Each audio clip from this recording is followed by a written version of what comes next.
Bom dia a todos e todas. Maravilhosa recepção com esse vídeo de Ana Elisa Ribeiro, da nossa convidada. Então, muito bom dia, professores, professoras e estudantes. Eu sou Auricélia Pires, técnica de língua portuguesa da Gerência Regional de Educação Sertão do Médio São Francisco, Petrolina. Sou mestranda pela Universidade de Pernambuco e integrante do Profic Letras. Então, este web encontro faz parte do projeto de extensão Profic Letras, da UPE, coordenado pelo professor Dr. Jean K., e conta com a parceria da Gerência Regional de Educação Petrolina. Convido nesta manhã para dar as boas-vindas à professora Josenilde Lima, mestra em Educação pela Universidade de Pernambuco, atua na área de formação de professores de língua inglesa e educação de jovens e adultos. E, atualmente, ela coordena a unidade de ensino fundamental e médio na GRE Petrolina. E é também integrante do Profic Letras. Bom dia, Josenilde.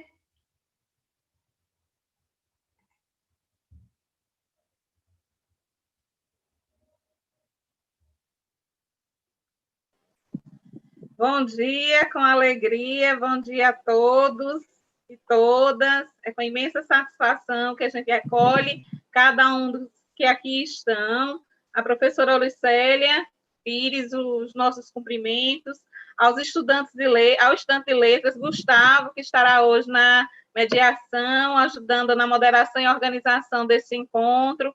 Aos professores, a Gerência Regional Sertão do Médio São Francisco, aos professores de todo o estado de Pernambuco que estão aqui compartilhando esse momento com a gente, prestigiando esse evento, e aos estudantes e professores de todas as instituições do país, que a gente já percebeu aí pelo chat que a gente tem uma participação de todo o país, com a coisa mais, uma coisa linda, né, de se ver, de se perceber, essa possibilidade da gente estar junto, independente de onde esteja. E aí o Profic Letras veio com essa missão de fortalecer, né, esse elo que já existia entre a Universidade de Pernambuco e a Educação Básica, a Gerência Regional Sertão do Médio São Francisco, um elo que já está, uma parceria que já está presente com a gente já há muito tempo, e com esse projeto de formação inicial continuada com os professores da área de letras, vem só fortalecer essa necessidade do diálogo, né, entre a educação básica e a educação superior. E hoje, com mais uma convidada especial, a gente abre essa manhã agradecendo a professora Ana Elisa Ribeiro pela sua disponibilidade e contribuição à formação dos nossos professores. Então, receba em nome da professora Nete Ferraz, nossa gerente regional, professora Josenilda, a coordenadora, o nosso abraço. Como a professora Nete costuma dizer, um abraço do tamanho do Vale do São Francisco. Sinta-se acolhida, muito bem-vinda, gratificada pelas suas contribuições nesta manhã. Obrigada, Josenilde. Convido agora Gustavo Pamplona, estudante do curso de Letras da UPE e participante desse projeto de extensão. Gustavo fará a parceria comigo na mediação do encontro. Bom dia, Gustavo. Bom dia, Auricélia. Primeiramente, eu gostaria de agradecer a todos e a todas que estão presentes aqui nesse evento, aos membros da organização do projeto, do Profic, a Auricélia, novamente, que está comigo aqui na moderação do evento hoje, as belas palavras da professora Josenilde, que nos dão ainda mais motivação para dar continuidade a esse projeto, e além da participação da nossa ilustríssima palestrante de hoje, a Ana Elisa Ribeiro, e é motivo pelo qual estamos reunidos aqui hoje. Eu me chamo Gustavo, né? Eu sou Gustavo Pamplona, como vocês podem ver no meu nome na tela. Eu curso Letras na Universidade de Pernambuco, no campus de Petrolina, e é um imenso prazer estar participando dessa equipe do Profic, cujo foco ele reside na formação inicial e continuada de professores da área de letras. E para quem se interessa pela essa área de formação de professores, ou mesmo para quem busca simplesmente transformar sua prática em sala de aula, a palestra de hoje eu acredito que será de grande valia, pois, né, como todos já observaram, nós estamos trazendo aqui uma especialista de peso que quando o assunto é multimodalidade, e que agora há pouco a Auricelia irá devidamente apresentar.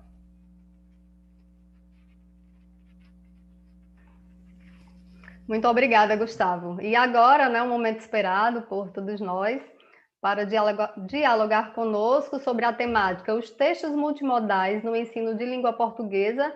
Nós temos a alegria de receber uma professora e pesquisadora brilhante, né, Anelisa Ribeiro, para trazer uma discussão relevante, né, principalmente para nós profissionais da área de letras. Não é possível falar a sua trajetória toda, né, que é bem extensa, então farei uma breve apresentação. Anelisa Ribeiro é professora do Centro Federal de Educação Tecnológica de Minas Gerais, onde atua no programa de pós-graduação em Estudos de Linguagens, no bacharelado em Letras, Tecnologia da Edição e na Educação Profissional Técnica de Nível Médio, Redação. É doutora em Linguística Aplicada pela UFMG, com pós-doutorados em Comunicação Social pela PUC Minas e Linguística Aplicada pela Unicamp. Lidera os grupos de pesquisa Escritas Profissionais e Processos de Edição e Mulheres na Edição. É escritora, possui diversas publicações que abordam temas como a leitura, a produção e a edição de textos, especialmente nas relações com as tecnologias analógicas e digitais. É também autora de livros e publicações literárias individuais e coletivas no Brasil e no exterior.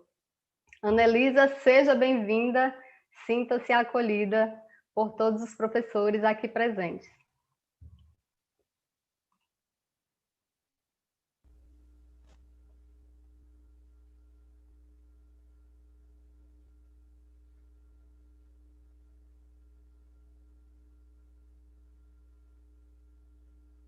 Bom dia, vocês me ouvem bem? Eu só não estou me vendo, mas acho que vocês estão me ouvindo bem, né? Agora sim. Quero agradecer o convite muito delicado, muito carinhoso. Agradecer o professor Jean, que já encontrou com a gente aqui nos bastidores, né, por esse convite.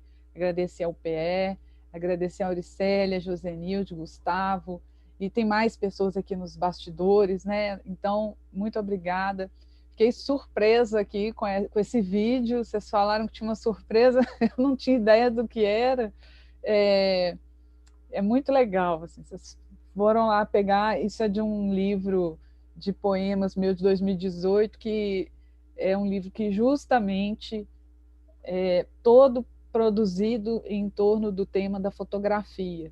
E aí, como a gente vai falar de multimodalidade, eu acho que não tem nada que eu esteja fazendo em alguma área que não tenha a ver com a outra área, né? Então, essa mistura da poesia com a fotografia foi muito importante para mim na época do lançamento e tal. E o livro, todos os poemas têm a ver com fotografia.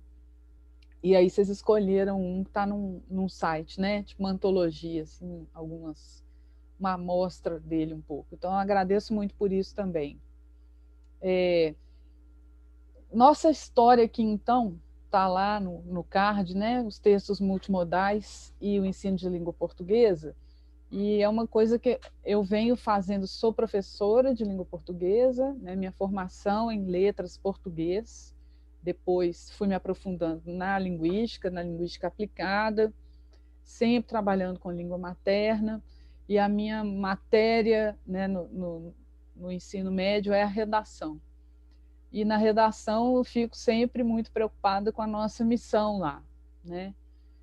Na minha instituição, a redação é uma disciplina à parte. Ela não é engraçado isso, né? Uma coisa a se discutir, porque assim, literatura é uma disciplina com um professor, língua portuguesa é outra. E redação é quase oficina. A gente redação e estudos linguísticos. Então, é uma disciplina que eu gosto de oferecer porque ela é muito prática e a moçada tem que produzir bastante. Dos 3 anos do ensino médio, o que eu menos gosto de oferecer, de atuar, é o terceiro, porque o terceiro está muito grudado no Enem, né? Eles ficam numa preocupação com aquela redação do Enem, que é bom, é legal ter a preocupação, mas acaba limitando muito as possibilidades da gente, porque eles ficam preocupados com uma certa fórmula. Né? Eles só querem fazer texto dissertativo, argumentativo e tal, e em termos de... Não é exatamente a coisa mais poderosa do mundo em termos de multimodalidade. Né? Então, noutras séries, no segundo ano, no primeiro ano, é um pouco menos preocupado com isso, me dá um pouco mais de liberdade para propor coisas mais multimodais, né? Que eles vão usar de outra maneira, vão usar outras linguagens, então eu gosto mais, mas é um negócio, a gente sabe, né? Professor, a gente tem nossas preferências, coisas que a gente acha que faz melhor, né? Então eu tenho preferido ali o segundo e o primeiro ano. E com eles acaba experimentando muitas coisas, propondo muitas coisas, dentro dessa ideia do multimodal e tal, que eu acho que é o nosso, não só deles que são jovens, mas de nós todos, né? Isso é o nosso ambiente, né? O nosso ambiente é esse de muito texto circulando, muita coisa que a gente vê e lê o tempo todo. Então eu trouxe para vocês aqui algumas telas, alguns slides para me orientar um pouco, para vocês também, se quiserem anotar alguma coisa, não sei, mas são ideias e alguns exemplos de coisas que eu andei fazendo. Eu vou compartilhar minha tela. Apareceu já? Está com vocês? Beleza. Sim. Então, deixa eu colocar essa coisinha aqui no outro lugar. Então, só, né, me identificando aí, ensino de língua portuguesa, vamos pensar nessa coisa da multimodalidade. Por que virou um assunto, mesmo que para quem queria se desviar dele, ele virou um assunto meio obrigatório? Porque isso é algo que está hoje no nosso documento mais importante, que é a Base Nacional Comum Curricular, né? Então, se vocês forem olhar lá, a base homologada e tal, vocês vão ver que aparece algumas vezes a palavra multimodalidade, algumas tantas a palavra multimodal, sempre voltada ao texto, mas também a oralidade, né? O texto oral também. Aparece multiletramentos algumas vezes, mas não é só a quantidade de vezes que essas palavras existem, elas estão embasando o documento. Né? É uma maneira, é um jeito de olhar para o texto, para o ensino de língua e etc., que é a moldura, né? É o fundo de tudo que está ali. Né? Integrando linguagens, mais do que só a palavra, né? E integrando tecnologias também. Então, as tecnologias digitais aparecem por lá. Então, ficou meio difícil desviar disso assim, por muito tempo. Então, deixa eu passar aqui para a gente ver o que eu vou propor. Então, isso aqui, para mim, é uma premissa. É uma premissa que está em quase todos os livros, e formulada dessa maneira, em muitos textos, muitos livros, muitos artigos, de pelo menos um dos teóricos mais importantes sobre isso aí, que é o professor Günter Kress, né, que faleceu recentemente, mas deixou um legado importante na semiótica social, né, e na multimodalidade. A gente acabou associando, quase como gêmeos siameses, multimodalidade e multiletramentos. Mas não precisa muito fazer isso no seguinte sentido: a multimodalidade sempre vai considerar a diversidade de linguagens, né? Mas ela já existia antes do Manifesto dos Multiletramentos, por exemplo. A multimodalidade, semiótica social, tem uma genealogia lá na linguística sistêmico-funcional, muito anterior, e os multiletramentos são a proposta de meados dos anos 90 que vão falar muito de multimodalidade. Então, a gente acabou misturando essas duas coisas. Estão misturadas nas nossas práticas e tal. Mas quando você assume essa premissa, como premissa, todo texto é multimodal, era até para dizer, nem precisava mais chamar de texto multimodal, podia ser texto, porque se eu entendo teoricamente, se a minha lente é essa, não existe texto monomodal, né? Não existe texto que não seja isso. se eu assumir como premissa. Isso vai calçar as minhas práticas de leitura e produção de texto, né? Vem calçando, é assim que eu enxergo mesmo, principalmente porque, como eu trabalho muito, né, a graduação na minha instituição, a pós-graduação, mais um monte de coisa, e a minha vida profissional antes de ser professora era na área de edição. Eu trabalhava editando revista, editando livro, fazendo coisas que seriam publicadas e depois ganhariam uma circulação social, né? Então, era muito evidente que os textos eram multimodais. Eu não conhecia essa palavra, eu não conhecia essa teoria, mas era muito difícil entender um texto como se partes dele fossem flutuantes, assim, né? Eu achava já uma coisa... Quando eu conheci a teoria, foi um match, assim, né? Eu falei, nossa, é isso.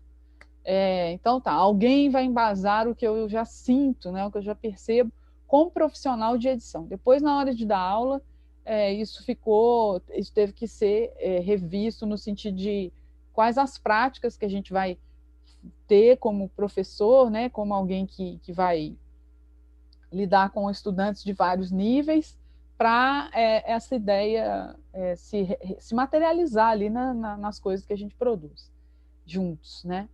Então, tem a ver com as nossas concepções de texto, que é um negócio que lá no curso de letras todo mundo acaba discutindo um dia, né? A gente faz aquela... Eu lembro de fazer isso, né, quando eu era da graduação na UFMG, a gente juntar, né, reunir uma série de definições de texto, né, umas definições mais gramaticais, umas definições da linguística textual mais estrita, umas definições que têm a ver com semiologia, ou tem a ver com análise do discurso, e a coisa vai se ampliando, né?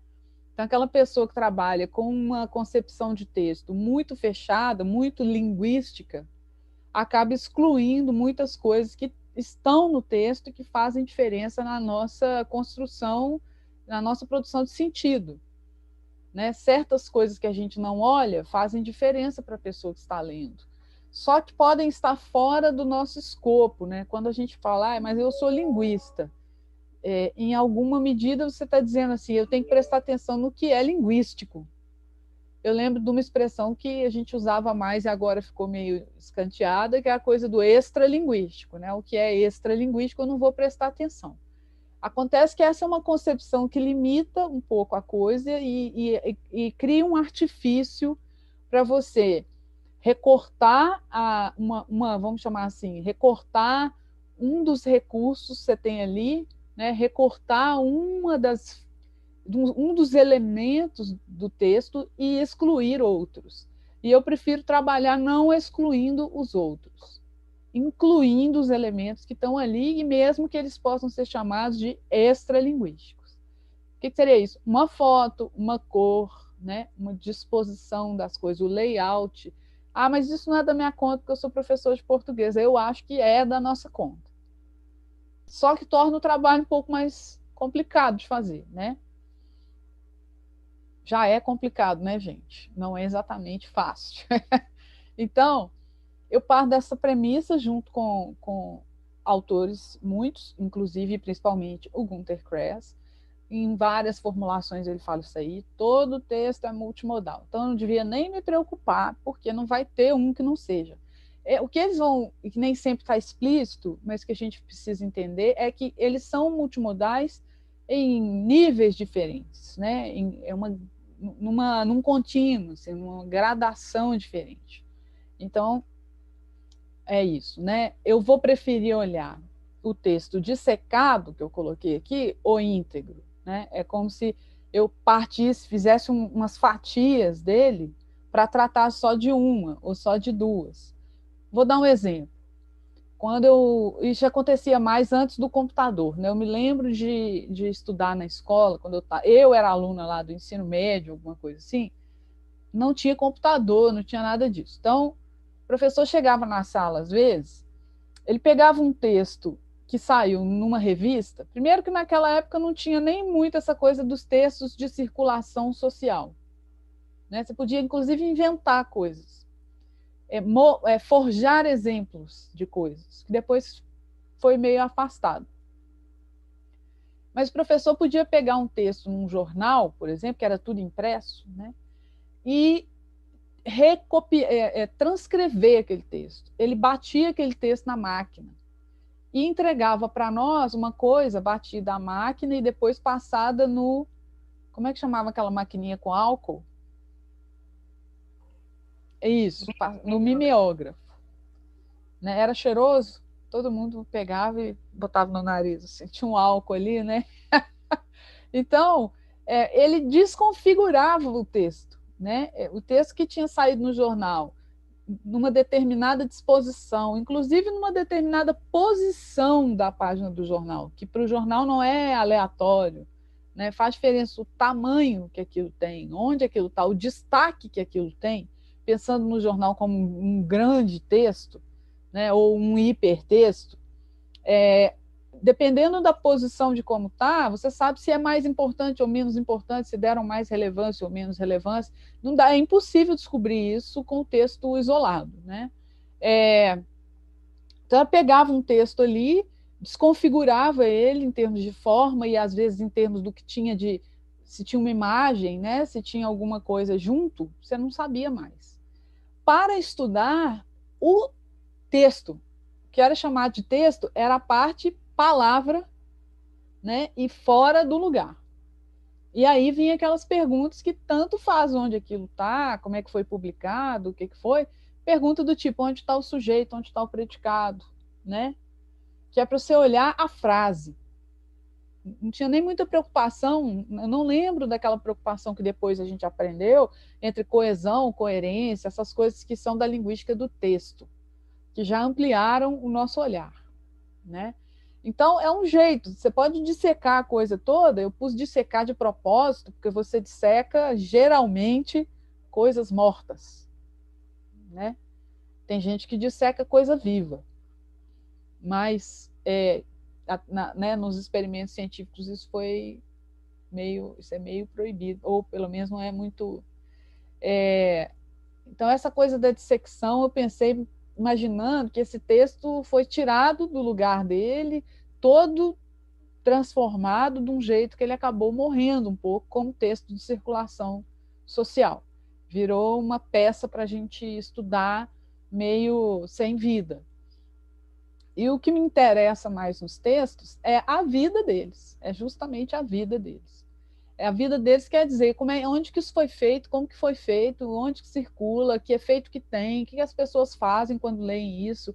E uma coisa legal demais quando a gente percebe é que quando você nota, eu estou falando de um adolescente de 17 anos, de 16 anos, quando ele nota que o texto tem vida, muitas vezes aconteceu comigo e acho que pode acontecer com uma parcela das pessoas, ele nota que ele pode dar vida a textos também. Os textos não precisam nascer mortos. Ele pode fazer textos que causam efeitos, né? E esses efeitos podem ser vários. Pode ser um efeito interno, um efeito político dentro da escola, um efeito hoje, então, que eles podem publicar num âmbito mais largo, né? Você publica na internet, pode ser que mais gente veja. Isso tem seus efeitos. Você vai publicar uma coisa na rede social, você tem que saber que efeito que aquilo tem. E, em alguns casos, pode ser meio viral, né? Para falar, já que estamos numa pandemia, né? Vamos para as metáforas. Meio viral no sentido de que aquilo pode escorregar e ser transmitido de um jeito que a gente perde o controle, né? Que pode ser bom e pode ser péssimo. Então, eu prefiro trabalhar pensando que o texto é íntegro, ou tratando como uma coisa íntegra. Dá para fazer isso sempre? Não, não é sempre que dá para pegar uma coisa exatamente como ela estava lá no original e inteira. Né? Então, por exemplo, outro dia eu estava dando um curso aqui, deixa eu mostrar para vocês. Estava dando um curso e eu precisava usar essa caixinha, porque eu preciso dar um exemplo de multimodalidade. Eu, infelizmente, não consigo pegar essa caixinha e dar uma para cada aluno, levar para eles. Olha aqui, é isso. É diferente eu pegar essa caixinha com a minha mão e tal, né? O que eu consegui fazer foi escanear o que me interessava e mostrar para as pessoas a imagem do que tem na caixinha. Eu perdi umas camadas aí, né? A pessoa não vai sentir que o negócio é tridimensional, não vai ver outros aspectos da caixa que fazem diferença. Esse espaço que ela teve para fazer esse texto aqui, a pessoa não sabe o tamanho dele direito. Então, eu perco alguns elementos desse multimodal aí. Mas eu consigo trabalhar alguma coisa, né? Mas é muito importante eu mostrar, gente, isso foi tirado desse objeto, disso aqui, né? Que é uma coisa de consumo, que é caixa de chocolate. Aqui é cheio de barrinha de chocolate, infelizmente não sobrou nenhuma, mas é uma caixa para explicar, é um rótulo, né, mais ou menos, uma caixa para explicar, para dar a informação nutricional do chocolate. Então, algumas concepções vão excluir a coisa do objeto que circula socialmente, né? Isso, eu prefiro tentar pegar o objeto vivo circulando socialmente. Bom, para quê, né? Para as minhas práticas pedagógicas, isso é muito importante. Eu quero mais que o meu aluno entenda isso, que o texto tem vida, ele vai, ele circula, ele faz coisas, ele causa efeitos, etc. E alguém produz com alguma intenção, e produz com um monte de linguagens diferentes. Até para pensar onde vai circular faz diferença, né? Faz diferença onde vai circular e faz diferença o que eu vou fazer para circular ali. Vou dar outro exemplo. Um dia desse eu precisava de uma peça de divulgação que só vai circular em redes sociais, tipo Instagram. E me mandaram uma peça retangular, no retrato, né, vertical, né, retangular vertical em PDF. Eu devolvi e falei, mas não adianta nada para Instagram. Tem que fazer em imagem quadrada, que vai ser melhor para essa circulação. Quer dizer, aquele meio ali que não é neutro nunca, né? Mas aquele meio ali define até a forma que eu vou dar para a peça e que tipo de coisa que eu vou poder pôr ali, né? O PDF retangular não me adiantava muito. Então, essas definições, elas estão na conta, né, do que você produz como texto vivo. Ele vai andar por aí. Então, serve para a maneira como eu leio, né? Serve para entender as coisas, olhar para elas e falar, isso é feito assim, multimodalidade nesses aspectos, etc. Para mim, escrita, porque eu acho fundamental a gente se entender como produtor de texto. Como produtor de texto não quer dizer que todo mundo vai ser famoso, vai escrever romances de 600 páginas, vai ser colunista do jornal mais famoso do mundo. Pode ser que aconteça, porque todas essas pessoas saíram de algum lugar, de alguma escola, né? Mas eu estou falando da pessoa que entende que a escrita é um dos direitos que ela tem, né? E é uma das possibilidades de participação que ela tem, social, né? A escrita, o Kress usa uma expressão que eu gosto, que é poder semiótico, né? Quando você aumenta o seu poder semiótico, né? Você mobiliza mais recursos para produzir um sentido de uma coisa que você quer dizer. Você tem mais chances e mais condições, ou mais um recurso para interferir no debate, para interferir na conversa, vamos chamar assim, né? Na conversa social que está tendo sobre aquele assunto. Enfim, e fazer isso de um jeito interessante, conscienciosamente, né? Sabendo. Então, essas pessoas, por exemplo, que produzem fake news, elas usam isso para um efeito ruim, né? Elas sabem produzir. Qual que é o antídoto disso, né? Então, muitos especialistas dizem que um dos antídotos para as fake news é saber ler bem, né? Saber ler direito. Você conseguir desconfiar daquilo ali. Ou seja, a gente tem fatores humanos muito fortes aí. Né? Ler bem para conseguir desconfiar e conseguir verificar e conseguir descobrir que é fake news e que você não vai compartilhar. Ou tem gente que é igual o hacker, né? Ou para o bem ou para o mal, né? Você pode virar um bom produtor de fake news, né? Exatamente esse jogo de como fazer a coisa parecer razoável, né? Ou parecer compartilhável, né? Aí tem que ver se você faz por bem ou faz por mal, né? É importante saber esses recursos, conhecer esses recursos, saber usar esses recursos.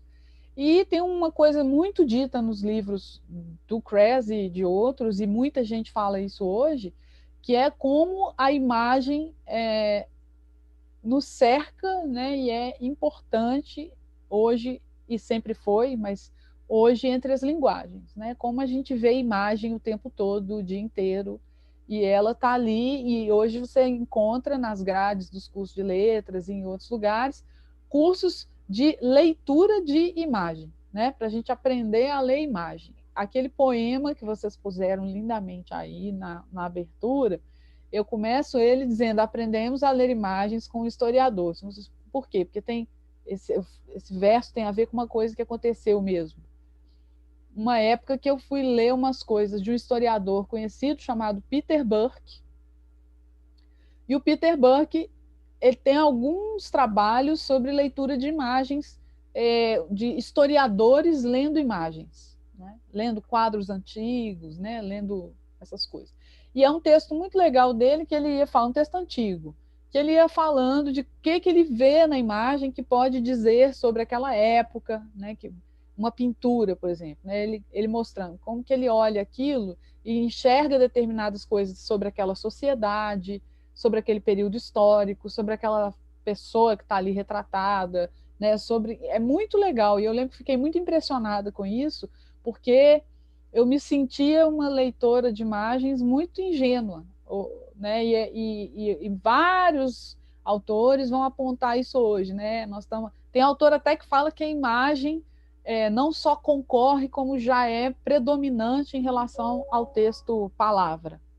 Eu tenho minhas dúvidas, porque tem palavra para todo lado também, né? Mas, de fato, a imagem e as telas e tudo que é projetado como imagem, uma coisa muito poderosa hoje. Então, mais um motivo para a gente pensar na leitura e pensar na escrita de uma maneira menos fragmentada, né? Pensando nisso de uma maneira mais integral, como peças mais globais, considerando aspectos que são, entre aspas, extralinguísticos, né? Aí, uma vez, eu escutei um negócio interessante. Essas coisas são interessantes, que elas fazem a gente pensar. Se elas não forem agressivas, elas fazem a gente pensar. Tem um livro meu pela Parábola, que chama Textos Multimodais, né? É um livro de 2016, que é resultado de umas coisas que eu fiz com os meus alunos de ensino médio, e era uma pesquisa que eu fiz na Unicamp, com a Roxane Rojo, inclusive, que era um pós-doc. A gente trabalhou produção de texto com alunos do ensino médio, pensando nessa história da produção multimodal, não só da leitura, mas da produção. E o livro, ele vai mostrando assim, como é que aqueles alunos, e tem imagens, tem várias coisas para exemplificar lá no livro, como é que aqueles alunos eles conseguiam pensar textos multimodais, no sentido da produção, a partir de comandos que a gente dava, de coisas que eles conhecem mais como palavra. Mas aí, o que a gente... vou dar 2 exemplos para vocês. Eram várias produções de texto que eles faziam, às vezes, à mão, outras vezes no computador, e coisas assim. Você pega um texto... eu lembro que tem um lá, que é um texto da Wikipédia, que é a cronologia dos livros da Clarice Lispector. Então, quando você vai olhar lá na Wikipédia, ou não lembro onde eu tirei, mas aquele texto assim, em 1940 e tanto, ela lançou o livro tal. Em 1940 e tanto, o livro tal. Em 1953, lançou o romance tal. Em 1954, lançou o romance tal e o livro de crônicas tal. Em 1900, sabe? Aquele texto assim, só contando a história da bibliografia dela. Aí, qual que era o exercício? Pegar esse tipo de texto, que é uma das coisas que esses autores, o Kress e outros, falam muito, né? Você pensar que tipo de linguagem pode mostrar isso em vez de dizer isso? Que tipo de linguagem eu posso manejar que mostra isso melhor do que palavra. E não é porque a palavra é ruim, é porque tem hora que é melhor de um jeito, tem hora que é melhor de outro, mas a escola, ela é grafocêntrica, né? Ela é palavrocêntrica, né? A gente vai abandonando as outras linguagens e começa a ficar só na palavra. É palavra, é verbo, é pontuação, é tal, né? E isso é um pouco uma volta às outras linguagens, né? Dizer assim, não, mas é importante também você saber que você pode usar outro recurso. Se o outro recurso for mais eficaz para fazer isso que você quer fazer. Então, um texto desse, em 1900 e tanto, lançou o livro tal. Em 1950 e tanto, lançou o livro tal. Pode ser uma imagem mais interessante. Aí a gente pedia para o menino propor, vários meninos, né? Esses meninos custavam a imaginar uma outra coisa. Essa não foi muito das mais difíceis, não. O que acontecia? De vez em quando dava um insight neles e eles falavam assim, isso é uma linha do tempo. Gente, é uma linha do tempo, é claro que é uma linha do tempo. E aí eles desenhavam a linha do tempo. Só que para desenhar a linha do tempo, o cara também tem que lembrar o que ele precisa mobilizar para fazer uma linha do tempo. Então, eles desenharam linhas do tempo horizontais, né, porque o horizontal dá mais ideia né, dessa cronologia nossa da esquerda para a direita, assim. Isso tudo é importante, né, a posição que ele vai pôr a coisa, como ele imaginou. Então, vários desenharam linhas com bolinhas e o livro, e a data do livro, o nome do livro. Então, você olhava a linha do tempo, você via a cronologia bibliográfica lá da Clarice Lispector. O que era detalhe, mas não era detalhe? Então, você ficava observando assim, todos optaram por linhas horizontais, ninguém fez uma linha do tempo vertical, mas elas existem. Né? Alguns poucos se preocuparam em colocar as bolinhas em escala, proporcionais ao tempo. Então, o que a pessoa faz numa linha do tempo que está meio errada? Ela põe as bolinhas todas no mesmo intervalo de distância entre cada uma. Só que se a pessoa lançou um livro em 1930 e outro em 1931 e outro em 1950, as bolinhas não podem estar em intervalos iguais, vocês concordam?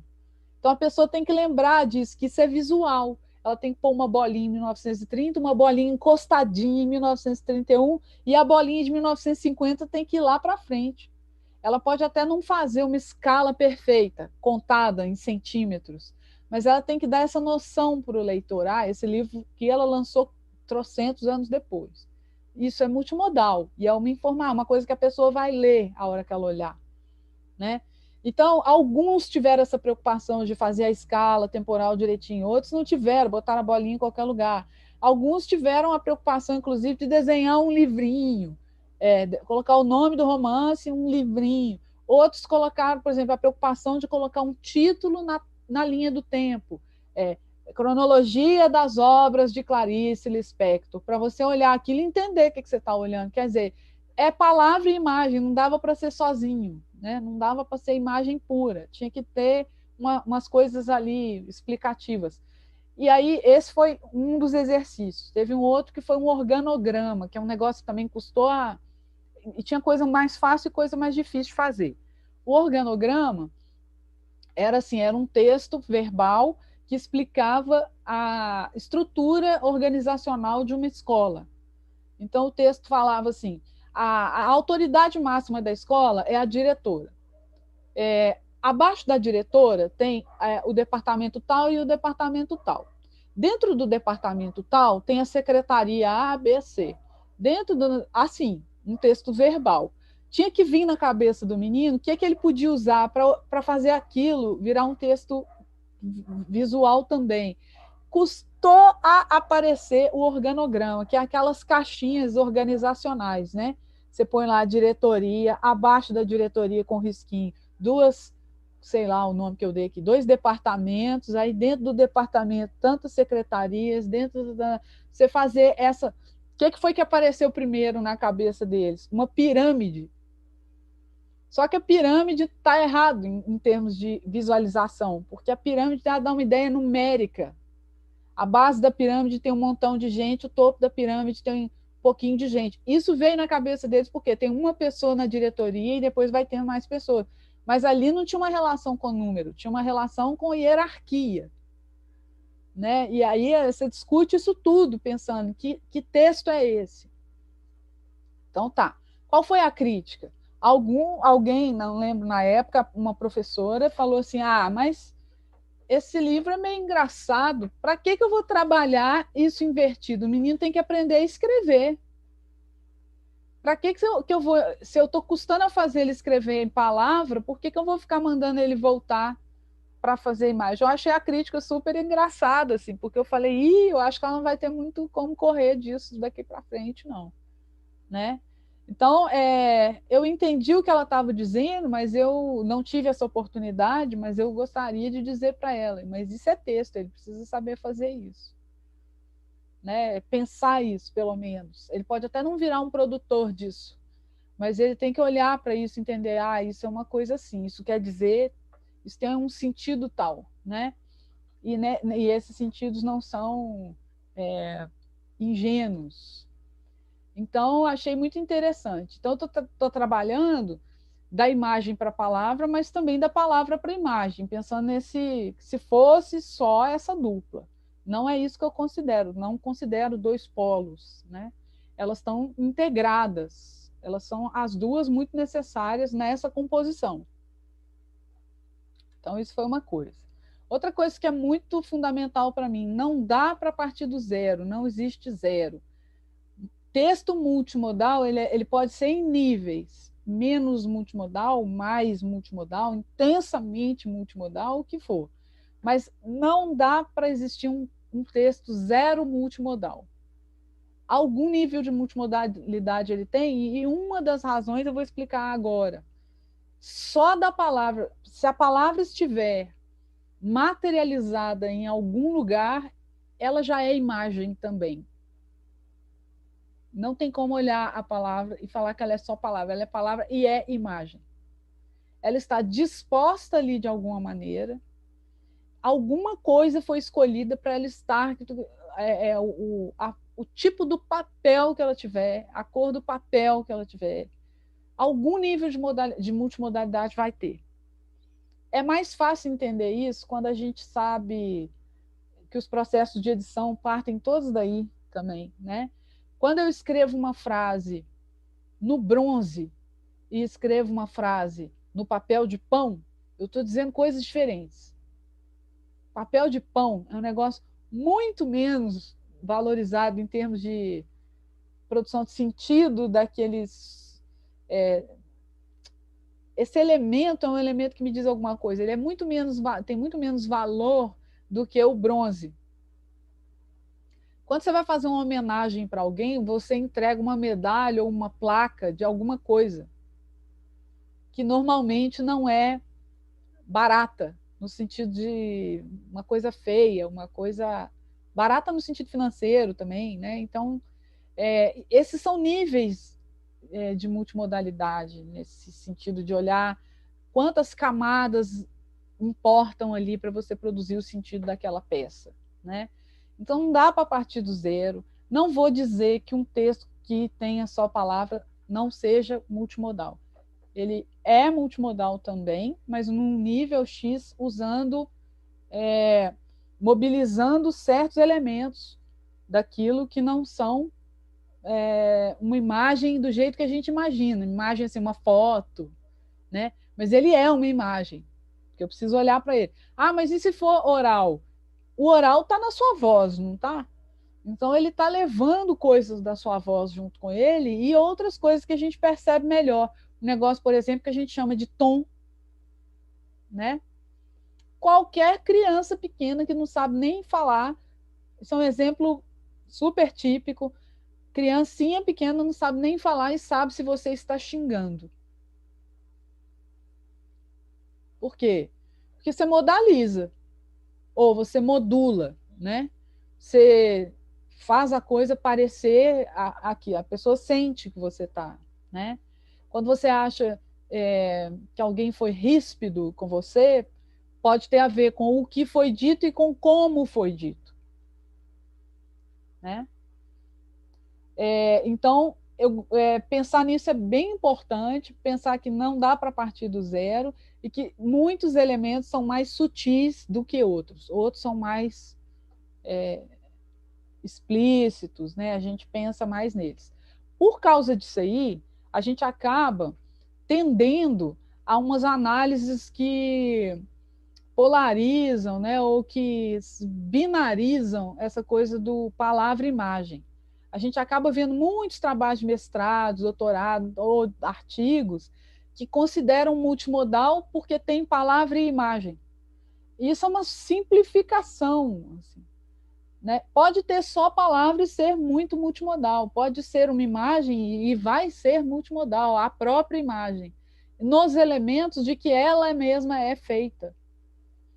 E a relação palavra e imagem é ainda uma outra camada da coisa. Então, essa binarização, assim, vou analisar isso aqui porque é multimodal. Por que é multimodal? Porque tem palavra e imagem. Não é uma explicação refinada, não. Né? É uma verdade, mas não é uma explicação muito refinada. Outras situações provocadas para pensar nisso. Então, eu dei 3 exemplos aqui. Jogo da velha. Jogo da velha foi uma coisa que eu fiz com os alunos também do ensino médio. Essa experiência, ela está num livro da Carla Coscarelli, se alguém quiser olhar. A Carla tem um livro que chama Tecnologias para Aprender, da Parábola também. E aí eu relatei isso aí lá.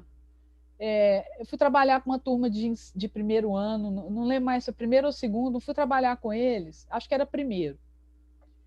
E a moçada, para minha grande surpresa, nunca tinha ouvido falar num jogo chamado Batalha Naval, que eu acho que muita gente conhece. Aquele joguinho de tabuleiro com um plano cartesiano, um não vê o do outro, né? E você fala lá um número, uma letra e tenta afundar o navio, o barco do outro.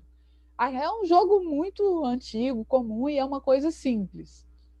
Mas essa moçada de 15 anos não sabia o que era batalha naval. Eu achei ótimo eles não saberem, porque me ajudava na proposta. O que eu falei para eles? Bom, então, já que vocês não sabem, eu levei para eles uma instrução, tirei da internet o tabuleirinho de papel de batalha naval e a instrução do jogo, palavra. Né? Faça isso, faça aquilo, jogue, né? Levei para a sala, formamos as duplas para jogar batalha naval e falei, agora vocês vão jogar a batalha naval só lendo essa instrução. Vocês vão ler a instrução e jogar. O que eles acharam? Super difícil, porque eles ficavam com dúvidas. Eles liam a instrução. Instrução é uma coisa difícil, né, gente? É difícil de ler, é difícil de entender, é difícil de produzir. E eles ficavam ali, nossa, mas será que pode fazer isso? Como que é isso? De vez em quando eles, professora, mas pode fazer assim? Pode fazer assim? Não, só a instrução. Aí depois que eles sentiram a dificuldade, né, de jogar só com base numa instrução, a gente começou a discutir o gênero, né, essa coisa do texto instrucional e etc. E eu falei para eles, bom, então ensinei a jogar batalha naval, né, as maldades da coisa e tal, e eles ficaram lá, se divertiram e tal. Aí na outra aula eu levei a seguinte tarefa para eles. Bom, vamos imaginar então que você precisa ensinar um jogo para uma pessoa que não conhece e vocês vão produzir a instrução desse jogo. Então vocês vão produzir as instruções, aí eles podiam escolher. Jogo bobo, hein, gente? Jogo da velha ou forca.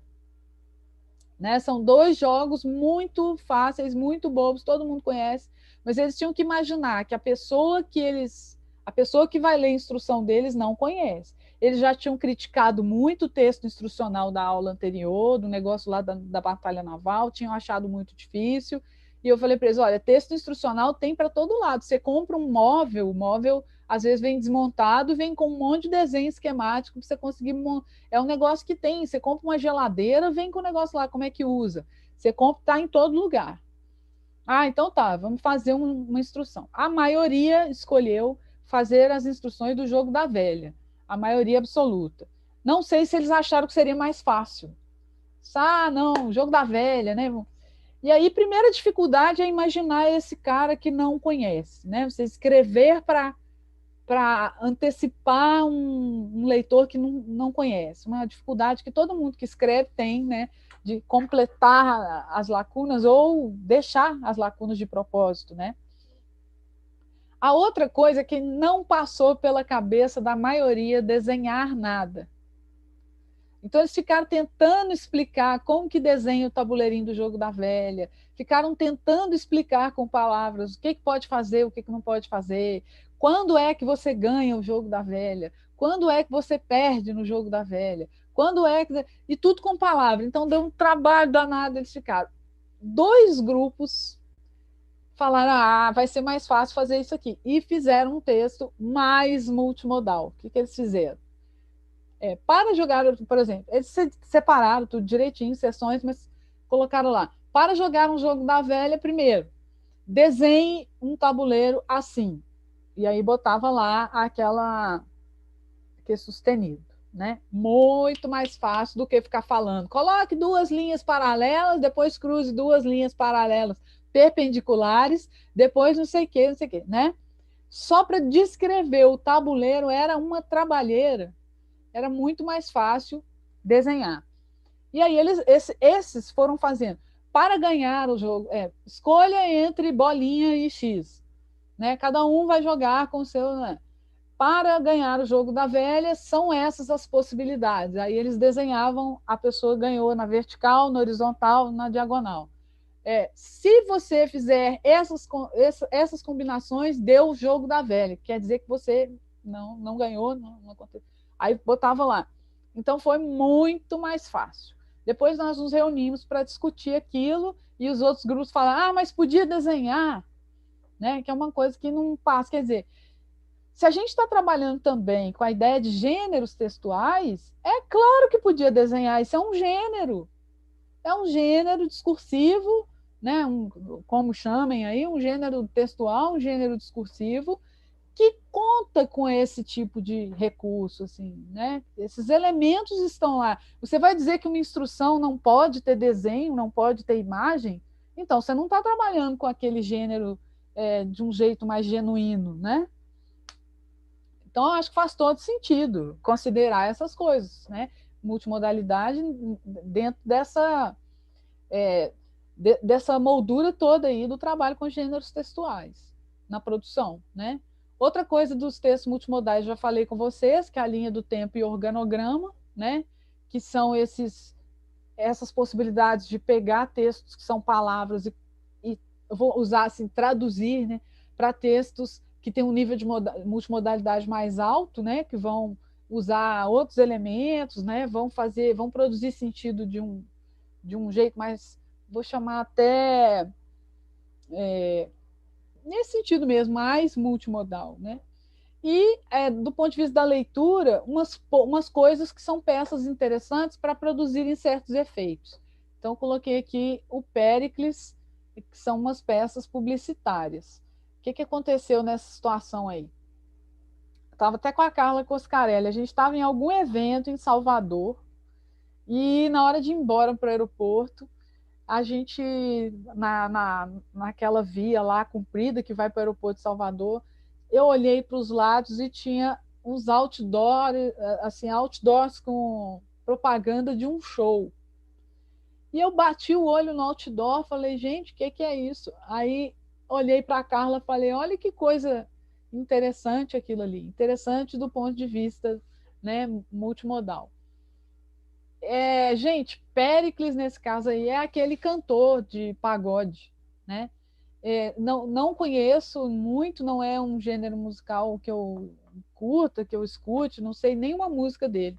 Mas eu sabia que ele era um cantor de pagode e aquelas peças me deram uma impressão super engraçada, porque elas foram construídas, né, multimodalmente para um determinado efeito. Eu vou mostrar para vocês aqui, ó. Reparem, por que eu achei interessante? É o Péricles na roupa do erudito.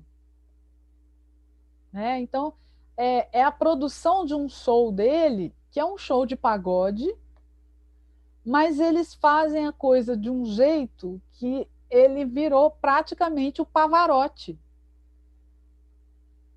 né? Quase um daqueles italianos lá que cantam música erudita, aqueles até sei lá.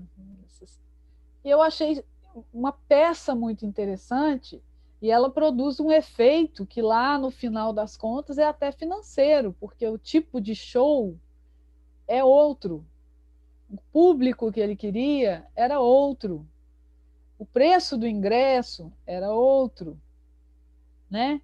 E aí isso virou também um capítulo de um livro da professora Obdália Ferraz, da Bahia. O livro está para download gratuito até, gente, na editora da Universidade Federal da Bahia. Está na editora da UFBA. Depois eu esqueci o título do livro, é grande, mas é um livro da Obdália Ferraz. Aí o meu capítulo é analisando essas peças, né? A produção dessas peças, como essas peças são lidas, né? Que linguagem ela usa, né? Como que ela compõe isso para te dar uma impressão, né? Uma noção de que show é esse, né? De que transformação de sentido isso aí tem. Você vestir o show que você espera que seja de pagode com essa capa toda aí do erudito, né? Ele está com uma roupa super formal, ele está de gravata borboleta. Tem vários signos aí que são coisas de outro estilo, né? Musical, inclusive. As cores que eles escolhem, repare que é uma coisa preto, branco e dourado, né? De forma alguma essas cores são aleatórias. De forma alguma essas cores estão inocentemente aí, né? Como ele foi fotografado, né? No livro mais conhecido do Kress, né, e do Van Leeuwen, aquele Gramática do Design Visual, eles analisam essas coisas, inclusive essa coisa do olhar dessa figura humana que está na imagem, olhando para você ou olhando para fora da imagem, né? O plano em que ele está, né? Ele está num plano que você vê só a parte de cima, ele não está longe, ele não está, enfim, não está de baixo para cima, de cima para baixo. A gramática do design visual vai por aí, né? Mas tem muitas coisas para serem vistas aí, além dessas posições todas e tal, mas a relação do texto com as imagens que estão aí, como essas imagens são. Então, por exemplo, tem uma preferência aí pelo preto e branco, inclusive na imagem da direita aqui. Ele está em preto e branco, né? Uma foto em preto. A foto em preto e branco, ela produz uns efeitos de sentido que não são produzidos pela foto colorida, né? Ela tem uma pompa diferente, né? É uma outra coisa, quando você opta por colocar em preto e branco. Então, nos livros do Kress, muitas vezes ele fala na mobilização desses elementos para produzir um certo sentido. Ele fala em escolha, ele fala em seleção, né? Você escolhe certas coisas. A gente só escolhe quando a gente sabe escolher. A gente só escolhe quando a gente aprendeu a fazer. Antes disso, a gente fica fazendo coisas aleatórias. Então, quando eu leio uma redação ruim, quando eu leio uma redação que é palavra, mas ela é ruim, eu posso pensar o seguinte: essa pessoa não está sabendo fazer a seleção das coisas e a composição dessa coisa. Isso só para falar do ponto de vista das palavras, né? Essa pessoa não tem todos os recursos. Ela, às vezes, não tem o vocabulário, ela, às vezes, não tem propriedade sobre aquelas palavras, né? Não sabe direito o que é, né? Ela, às vezes, não consegue pôr as palavras numa ordem X, ela não consegue modular a linguagem, né? Você quer ser mais agressivo e menos...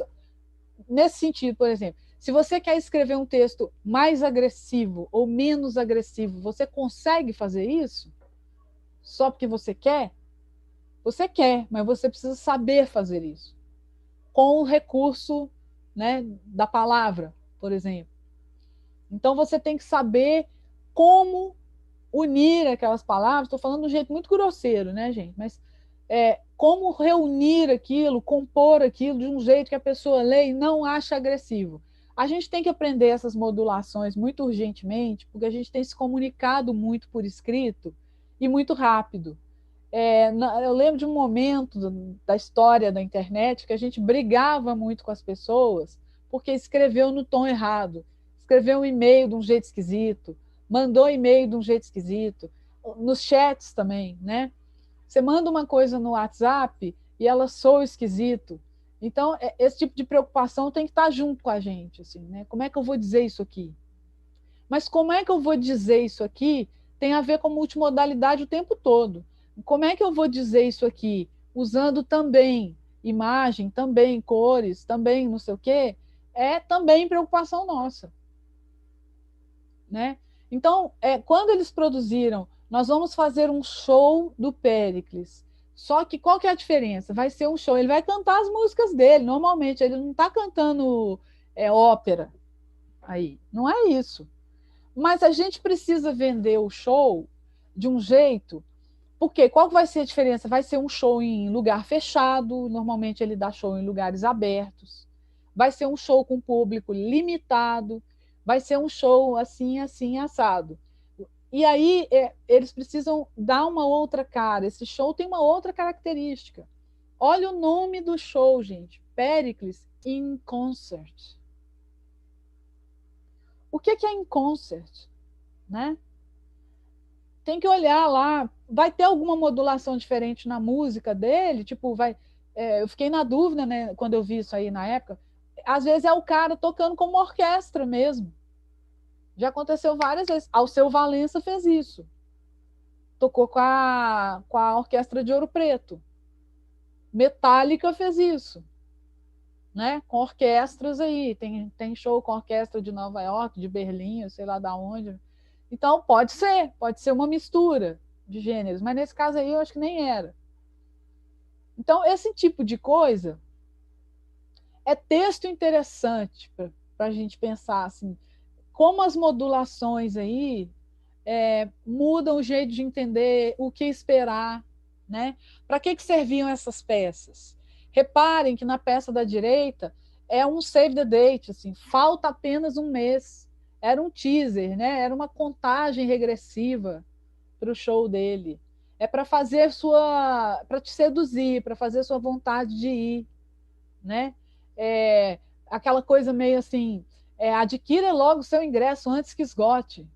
Às vezes está longe de esgotar, mas essa provocação, né, acaba fazendo você comprar logo o seu ingresso, para você não perder. Então, a ordem, bom, as cores, o tamanho das fontes, como elas estão dispostas aí, quantas fontes tem nessa peça, diferentes famílias, né? Os tamanhos, né? Enfim, tudo isso pode ser discutido e vamos supor que você queira aproveitar esse tipo de discussão do ponto de vista da leitura, né? Para depois produzir coisas que eles podem fazer efetivamente. Então, vamos fazer as peças de divulgação do evento da nossa escola, da palestra que vai ter, não sei quando, sei lá do quê, né? Do campeonato de não sei o que vai ter. A gente aproveita pouco essas oportunidades, às vezes. Né?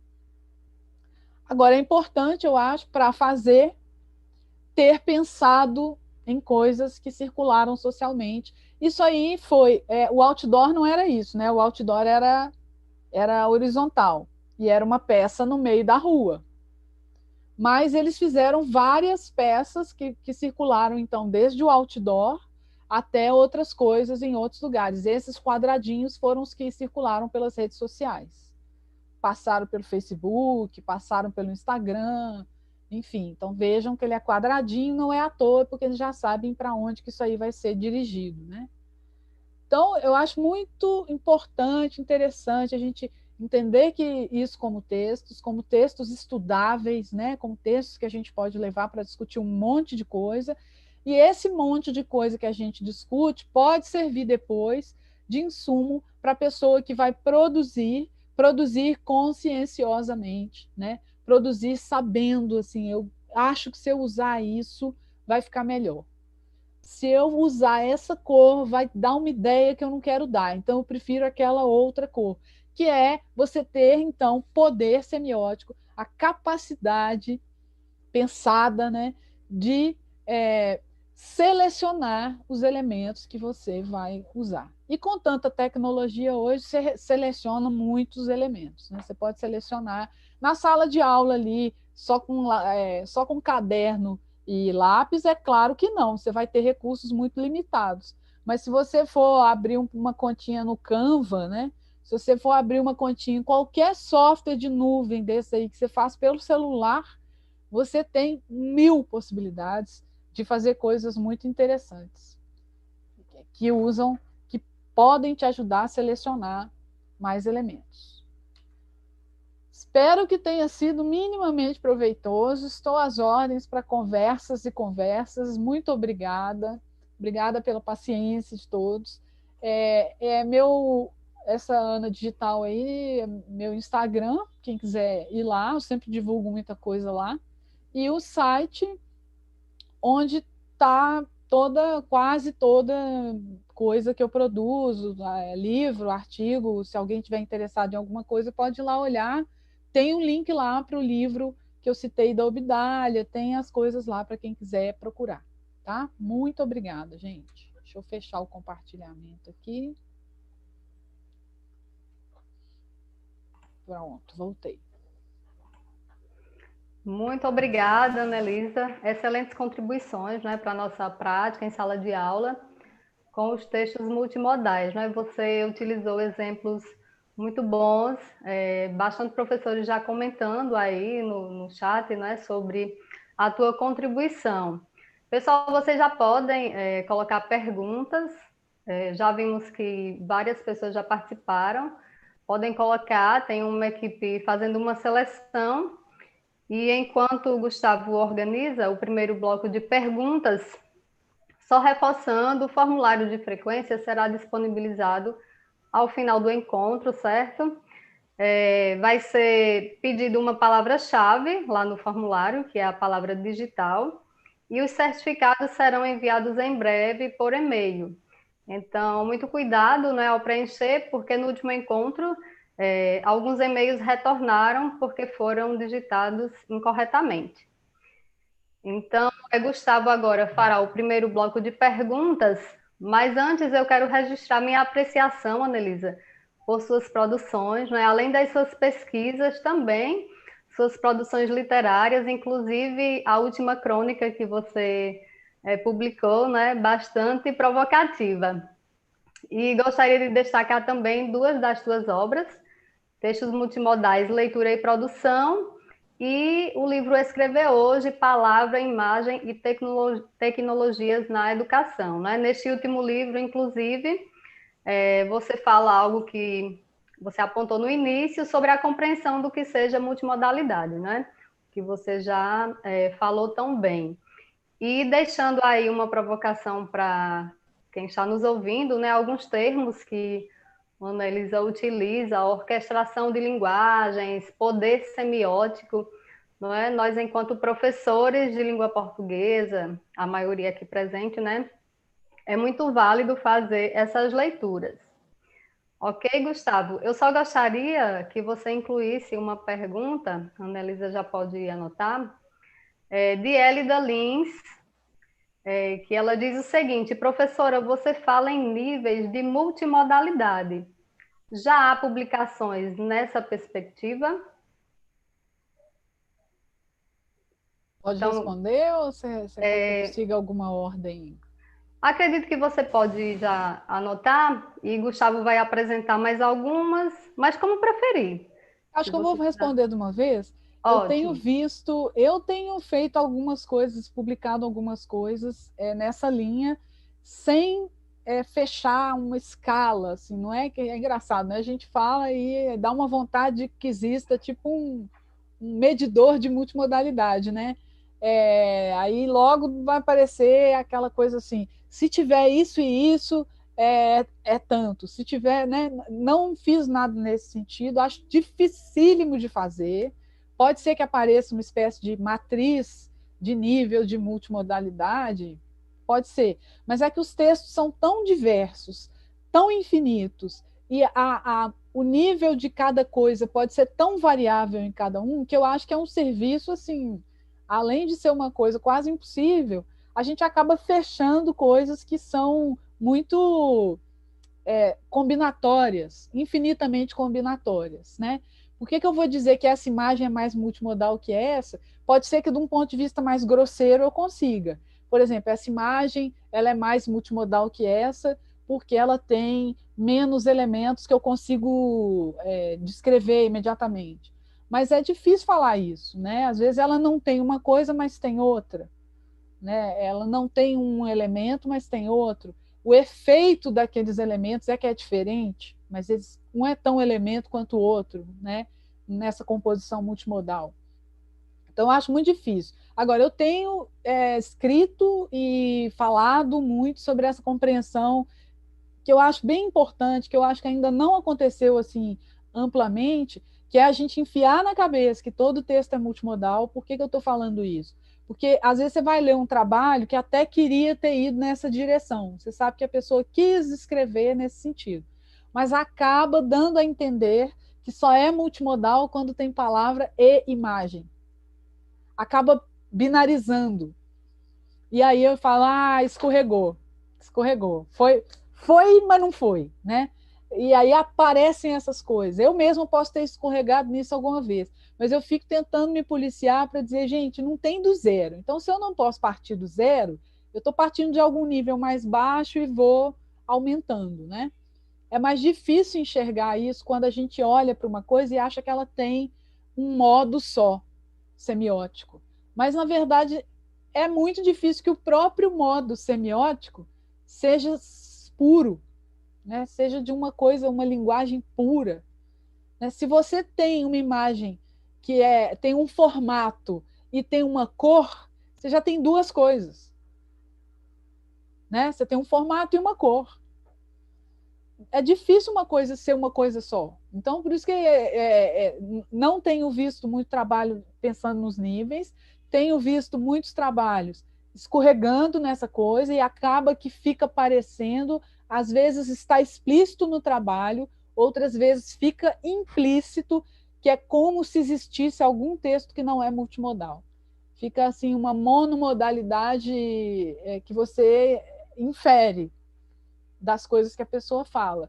E aí, aos poucos, né, eu tenho tentado produzir coisas, artigo, livro, o que for, dando esses exemplos, né, fazendo análises de peças interessantes para a gente pensar, para a gente olhar e conseguir estudar um pouco melhor o que é isso, né, o que quer dizer pensar em textos multimodais, ensinar textos multimodais, o que eu tenho que olhar junto com os alunos para eles entenderem que coisas eles podem mobilizar para produzir um texto. Então, isso é lento mesmo, eu acho que já temos um esforço nesse sentido. Sim, excelente. Então, Anelisa, nós pensamos em fazer 2 blocos de perguntas, tudo bem? Tudo bem. Gustavo vai apresentar para nós agora. Ok. Tem tanta coisa para falar que eu gostaria de falar, mas como o tempo é curto, eu vou tentar ser o mais breve possível. Eu gostaria de complementar essa pergunta, inclusive que a Anelisa ela respondeu, que ao se tentar fazer alguma espécie de matriz que você contemple esses níveis de multimodalidade, isso me lembra bastante o dualismo platônico, quando você tem uma espécie de matriz ideal e você tem um mundo daqui da Terra, um mundo inteligível, e que também vai acabar se relacionando com outra ideia que é também do papel do professor, mas enfim, realmente é bem difícil de você fazer isso. Eu amei a palestra, teve muitos pontos, inclusive eu me lembrei quando você falava, Anelisa, do exemplo do jogo da Batalha Naval, Eu lembrei que recentemente eu li um artigo da senhora e que você usava justamente esse exemplo, e que quando eu fiquei sabendo que os seus alunos não souberam, não sabiam, não conheciam as regras da batalha naval, eu fiquei, caramba, que mundo que a gente vive, é um negócio tão, tão recente. E me chamou também bastante atenção a análise da senhora, do Péricles, do card dele, né? Que você consegue ver, sabe, a expressão in concert, você consegue perceber a língua de prestígio que a língua inglesa é, o quão prestigiada ela é, a questão da música erudita também, que por mais que não faça parte da cultura do nosso país, ela é usada muito, ela é usada e abusada pelo marketing, pela propaganda, mas, enfim, eu tenho certeza que todos gostaram, todos acharam maravilhoso. Eu tenho vários comentários aqui. Tem pessoas de Petrolina, daqui de Petrolina, de todo o Pernambuco, pessoas de outros estados, da Bahia, de Juazeiro, de Alagoas, Minas Gerais. Nossa, são tantas pessoas. Gustavo, foi ótimo você falar essa coisa do inglês, porque até assim o público que eles olham, né, botando uma coisa em inglês, e o negócio do in concert, você falou dessa coisa da língua de prestígio, né? Eu achei aquela peça tão curiosa quando eu vi. Você chamou de card, né? Que é meio novidade, né? Essa peça com esse nome, né? Eu também não estou me acostumando a chamar de card. É interessante tudo isso, quer dizer, parece que está emergindo uma coisa aí, né? O Marcuse que falava dos gêneros digitais, né, emergentes, o gênero até, a peça já estava aí, mas esse nome card andou circulando aí. Pois é, e inclusive não só como propaganda, mas também nos shows já incorporado, como você falou, você citou a banda Metallica também, que eu não sei se é do conhecimento de todos, mas que eu particularmente eu sou fã, e eles já fazem isso há mais de 20 anos, eles já fazem isso também.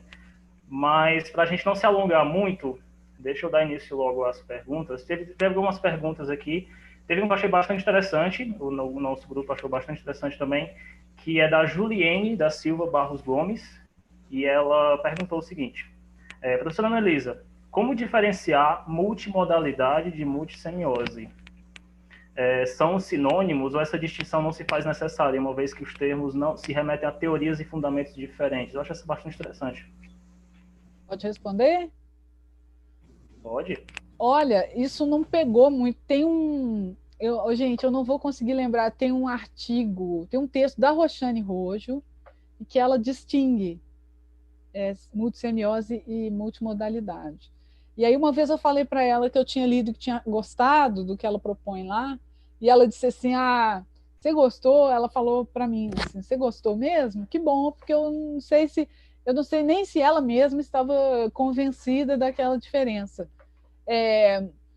Então não tem sido usada essa diferenciação e tem sido usada multimodal, né? E não multissemiótico, mas aparece multissemiótico por aí. Então, há quem distinga, pensando que o multissemiótico seria essa diferença grande, né? Linguagem no sentido de imagem, som, imagem, palavra, né? Verbal, som, não sei o quê. E o multimodal seria uma coisa mais dividida, mais sofisticada. Mas eu não tenho usado essa diferenciação e tenho usado muito multimodal mesmo, sem usar o multissemiótico. Mas dá para achar coisas que fazem essa diferença. Ok, então muito obrigado pela resposta. Para a gente fechar o ciclo de perguntas, a nossa equipe não conseguiu encontrar mais uma pergunta que possamos responder. A pergunta da Ione Araújo. Então, recentemente, o exemplo dela, né? Recentemente fiz com os alunos uma roda de conversa na qual eles criaram e apresentaram mapas mentais sobre as classes gramaticais. Então, isso se configura em uma prática de inserção multimodal? Do ponto de vista do que eles produziram, acho que sim. Eu estou pensando aqui agora, né, gente? Estou junto com vocês aí. Então, se você, junto com eles, produziu isso num texto, virou um mapa desenhado, ele virou um produto multimodal do que eles estavam fazendo. Dificilmente é uma coisa que circula, né? Assim, é usado para eles estudarem, né? Pelo que eu estou entendendo. Mapa mental costuma ser, né? Você está falando de classes gramaticais e eles vão produzir o mapa para aprender as classes gramaticais. Posso estar falando besteira aqui, tá, pessoal? Mas eu entendo que seja uma produção multimodal. Eu não sei se ela é uma produção desse ponto de vista social, assim. É um gênero que você pode produzir, vai pôr em algum lugar, vai circular, né? Você tem essa, vou chamar de utilidade mesmo, essa utilidade de fazer para estudar, que é uma possibilidade, né? Mas eu acho que é uma forma multimodal de exprimir o que eles estão aprendendo. Ok, então, para finalizar agora, mesmo finalizar, que o tempo já corre, não é bem uma pergunta, mas é apenas uma das nossas ouvintes aqui, telespectadoras, a professora Rosângela Queiroz, ela gostaria de alguma indicação de obra que fale sobre a consciência multimodal. Será que a senhora teria algum exemplo? Consciência multimodal, não sei. Não, assim, mas o que eu vou dizer são autores, né? Os livros do professor Günter Kress, dele, e dele com coautores, né? Como o Theo van Leeuwen, gente, eu falo Leuven, e isso é uma polêmica danada, como é que pronuncia o nome do moço, do parceiro dele. Mas o que acontece? É que escreve Leuven, né? E aí, uma vez, eu tive a chance de perguntar para holandeses como é que fala isso, e eles me responderam, é Leuven. Aí eu fui na onda deles, tá? Eu estou confiando no que seria uma pronúncia lá perto da área lá. Mas então, não é porque eu estou falando errado, assim, então, é o Günter Kress com o Theo van Leeuwen, tem o Günter Kress com vários outros, os livros todos dessa coisa do multimodalidade, gramática do design visual e tal. Qual é o problema? Tudo em inglês, tudo importado. Não tem em português. Então, será que eu posso ler em português? Não. Quem lê em inglês, ótimo, mas está bem caro, viu, gente? Tem que olhar direitinho, sabe? Estante virtual, dá uma olhada. Em português, vários autores brasileiros, né, trabalham com essas noções, né, falam das teorias dessas pessoas. Vários colegas no Nordeste todo trabalham com isso. Eu vou falar de uma que é uma das precursoras, que é a professora Ângela Dionísio, tem várias coisas dela, de Pernambuco, inclusive, né? Várias coisas dela. No início, ela trabalhou muito com multimodalidade do ponto de vista da oralidade também. A professora Roxane Rojo, que vem difundindo isso muito. Tem muitos colegas, tem um pessoal no Ceará que produz muita coisa. Eu vou falar da professora Dilamar, mas tem uma turma lá que faz coisas. Federal do Ceará, por ali, estadual do Ceará, produzem muito, em grupos lá que estão produzindo sobre multimodalidade. Na Bahia também tem no país inteiro. Estou falando aqui os nomes dos autores, porque eu não sei falar os nomes dos livros exatamente. Mas se vocês forem buscar, colocar os autores, vocês vão achar a produção dessas pessoas. Né, vou falar das coisas que eu andei fazendo, né? Os livros pela parábola, né, que já foram falados aqui, que todos os dois têm essa forte, né, essas noções, que é o textos multimodais, que eu falei que relata os trabalhos com o ensino médio. É um livro fino, assim, uma coisa. A Parábola é uma editora muito fácil de achar na internet, então, maravilha. E só lembrem que os Correios estão de greve, tá, gente? Tem que ter paciência. Okay. E o Escrever Hoje, que é o de 2018, que são vários capítulos.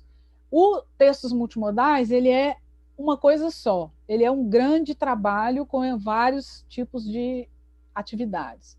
O Escrever Hoje, ele reúne textos que foram originalmente publicados esparsamente. Então, é uma outra característica, mas todos têm. Tem a análise, tem produção, tem um monte de coisa. E tem vários capítulos em livros de colegas, como eu disse, né? Da Carla Coscarelli, da Obdália Ferraz, tem várias coisas. Então, o que eu acho que é legal é a gente olhar esses autores, né? Procurar esse embasamento, né? Lembrando de novo que ele está na base curricular né, na BNCC. Essas palavras estão lá, essa preocupação está lá, e eu não acho que seja só pela BNCC, não é pouco ser pela BNCC, mas eu acho que é importante para a nossa concepção do que acontece, né? Do que é texto, do que é produção de texto, do que pode ser feito, de que isso tem a ver com ler melhor também, ter mais noção do que acontece ali, né? Da composição, eles usam a palavra orquestração dos sentidos ali. Então, eu acho bem legal procurar isso, mas olhar também essa coisa de olhar ao redor, né? Porque os textos estão aí no nosso mundo, orbitando o tempo todo, e coisas muito interessantes, igual eu contei para você, você está dentro do carro e vê um outdoor, né? E aí você olha aquilo e, opa, olha só que negócio interessante que fizeram ali. Isso pode acontecer para tudo, você pode estar vendo TV, vendo uma coisa na internet, te chega uma... Eu tenho uma pastinha aqui no meu computador, gente, que chama Bons Memes, né? É uma pastinha para ficar recolhendo coisas interessantes do ponto de vista da multimodalidade. Assim, olha como é que fizeram isso, olha que legal isso aqui, olha como é que montaram isso, como é que a gente faria, né? Se eu fosse fazer um trabalho com os meus alunos, o que eu poderia abordar, né? Então, eu acho bem legal a gente juntar essas coisas, a teoria com a nossa observação ali dos textos que passam perto da gente. Obrigado, Annelise. Eu vou deixar... sabe, a gente não tem mais tempo. Eu gostaria muito que tivesse mais tempo. Acho que todos gostaríamos. Mas, nossa, foram diversas pessoas nos comentários falando que já leram suas obras, que as suas obras ajudam nas pesquisas, que...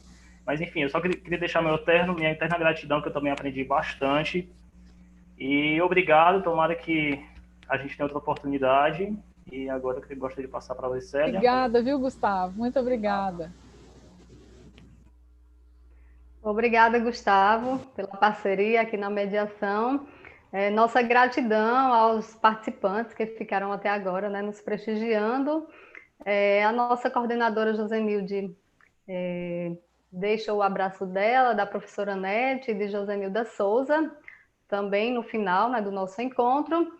E a nossa gratidão é especial a você, Annelisa, por ter aceito o nosso convite. Foi uma manhã bastante rica, né, de muita aprendizagem, principalmente pela tua fala, assim, bem próxima mesmo da realidade da sala de aula mesmo, né? Não é apenas teoria, a gente percebe isso principalmente pela tua experiência na educação básica, né? Então você dialoga muito bem aí teoria e prática, traz essa leveza, não é? Nos exemplos, tanto na fala quanto na escrita, nós temos percebido. Então, nossa eterna gratidão, e gostaria que você deixasse suas palavras finais, dizendo algo que possa inspirar os nossos professores nas práticas aí de sala de aula com os textos multimodais. Eu quero agradecer muito vocês de novo. Obrigada, Auricélia. Vocês foram muito delicados, carinhosos comigo. Espero ter um dia a oportunidade de ir aí, né? No dia que a gente puder voltar a viajar, voltar a se encontrar. Vai ser excelente. Né? E quando vocês vierem aqui, tomar um café, comer um pão de queijo, né? Maravilha, um pão de queijo mineiro. Não é? É daquele bem autêntico, assim. Oh, top. Então, assim, eu acho que é isso. A gente está num momento interessante acho que uma certa virada. Eu falei lá no início da nossa missão, eu estava me referindo ao que eu penso que eu sou como professora de língua portuguesa, e a minha preocupação sempre foi, acho que eu fui formada, eu me formei nos anos 90, a gente já tinha passado por aquela virada que o Brasil teve de teórica, né, de ensino, o que é ensinar português, né? Quando a gente começou a pensar ali na produção de texto, né? E saiu da frase, saiu da palavra, foi para um nível acima. Eu já tinha estudado o professor João Vanderlei, Geraldi, né? Esse pessoal que falou do texto como processo, não só como produto, enfim. Então, eu tenho uma formação já por aí. E aí, juntou com a minha experiência na área de edição, isso sempre foi muito claro para mim, e a minha preocupação como professora de português sempre foi imaginar que eu tinha que formar pessoas com, agora eu uso essa expressão, não na época, mas aumentar o poder semiótico das pessoas, né?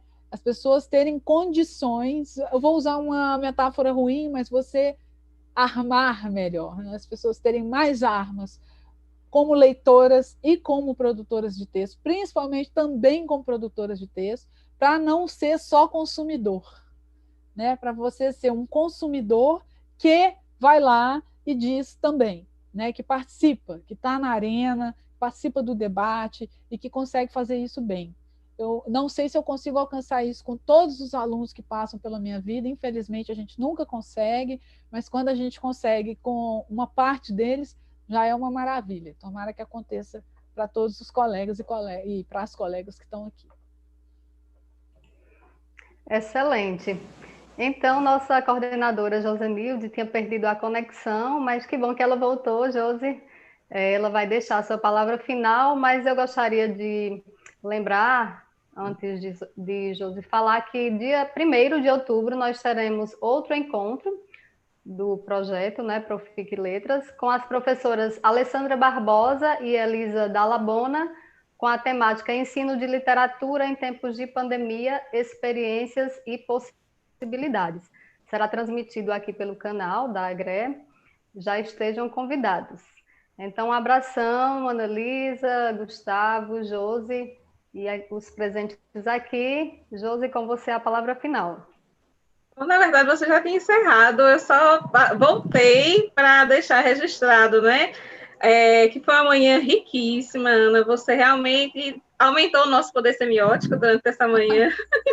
Conseguiu essa lição, foi bem feita. Foi uma manhã rica, em que a gente pôde transitar de uma forma bem leve, entre teoria e prática, abrir a mente para outras perspectivas, para outras formas de encarar, principalmente essa leitura de imagens, o poder que a gente tem em ampliar esse campo de leitura e quanto ele faz diferença na nossa vida, né? E como pode fazer diferença para os nossos estudantes. Então, a nossa eterna gratidão pelo seu sim, pela sua boa vontade em partilhar, enriquecer a todos nós com esse poder semiótico nesta manhã. Sinta-se abraçada. É isso. Obrigada.